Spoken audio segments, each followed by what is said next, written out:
You're watching Prime News at 7. Your news now.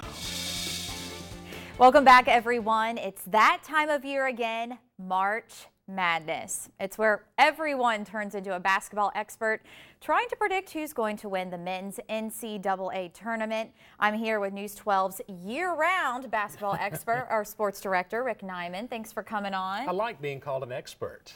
Well, you're only the expert in sports, not other things. He's tried weather before.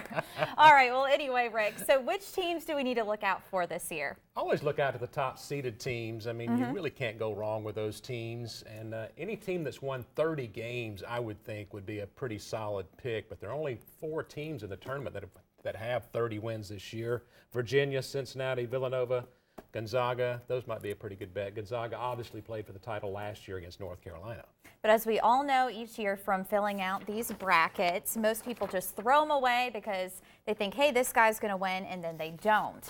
Some of the teams, yep, exactly, just rip it in half. Well, that's not quite in half, but you know what I mean. Oh, yeah. So which teams you think might surprise folks this year? It's usually that 5th seed versus a 12 seed, right around those type of games is where we see a lot of the upsets. I know Kentucky plays Davidson. Kentucky's a 5 seed, obviously a veteran of the NCAA tournament, but Davidson is averaging 10.7 three-pointers made per game. Wow. So if they hit a little above average, they could give the Cats some trouble. But it's just hard to figure out exactly where those upsets are going to come. You know one's coming, but trying to forecast which particular one is the difficult part. Yep, it can be tough. That's why rich businessmen like Warren Buffett are having contests every year. Hey, if you have a perfect bracket, you get $1 million a year for life, which would be pretty cool to win. $10 billion will be bet on March Madness in this country. $10 billion. That is so crazy. That is crazy. That's why they call it March Madness. Yep, everyone goes mad. But surprisingly, you don't fill out a bracket.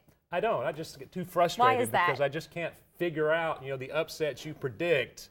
You lose on those, and then the team that you think may do some damage is the one that gets upset early, and your bracket's just toast, and I get frustrated. So why put myself through that trouble? That is true, but it is exciting in the end. And it's exciting this year because Tennessee is back in the NCAA tournament, first time in 4 years. The Vols were picked 13th in the SEC this year, which is next to last.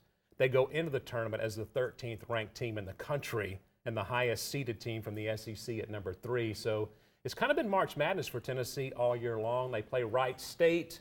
Wright State has never won an NCAA tournament game. Well, it'll be interesting to see how they do. Hopefully they'll win, represent our area well. And you also have a contest to tell us about here at News 12 related to March Madness. Our college basketball bracket challenge. Just go to our webpage at WDEF.com, and if your bracket is the best at the end of April, or end of March, I should say, then you'll win a Ultra HD television from News 12. Ooh, you want that TV. Who would not want a nice brand new TV?